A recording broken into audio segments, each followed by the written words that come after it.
एक समय की बात है, एक बड़े पहाड़ की चोटी पर एक गिद्ध रहता था। उसका नाम था लोभी। लोभी गिद्ध अपनी चालाकी और लालच के लिए पूरे जंगल में कुख्यात था।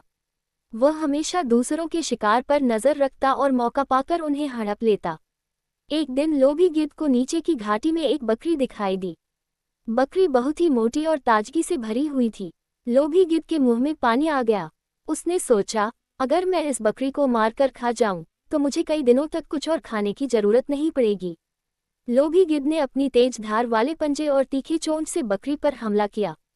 बकरी ने बहादुरी से संघर्ष किया, लेकिन गिद्ध के ताकतवर पंजों और चोंच के सामने टिक नहीं सकी। लोभी गिद्ध ने बकरी को मारकर उसे खा लिया और संतुष्ट होकर अपनी चोटी पर लौट आया। कुछ दिन बाद लोभी गिद्ध को फिर से एक मोटा और ताजगी से भरा हुआ बकरी दिखाई दी। इस बार वह और भी लालची हो गया। उसने सोचा, अगर मैं इस बकरी को भी खा जाऊं, तो मैं और भी मजबूत और ताकतवर हो जाऊंगा।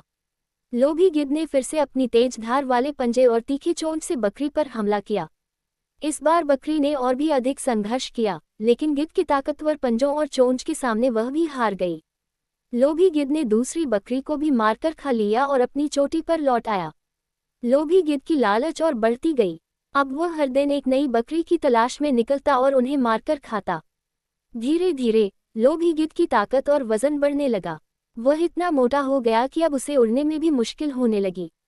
एक दिन लोभी गिद्ध को एक और बकरी दिखाई दी। उसने अपनी आदत के अनुसार बकरी पर हमला किया, लेकिन इस बार बकरी ने जोरदार प्रतिरोध किया। लोभी गिद्ध ने अपनी पूरी ताकत लगाई, लेकिन उसका वजन और लालच उसके लिए भारी पड़ने लगा। अंततः बकरी ने एक जोरदार किक मारी और गिद्ध को गिरा दिया। लोभी गिद्ध पहाड़ से नीचे गिरने लगा। उसने उड़ने की कोशिश की, लेकिन उसका वजन इतना बढ़ गया था कि वह उड़ नहीं सका। गिरते गिरते लोभी गिद्ध एक चट्टान से टकराया और उसकी मृत्यु हो गई।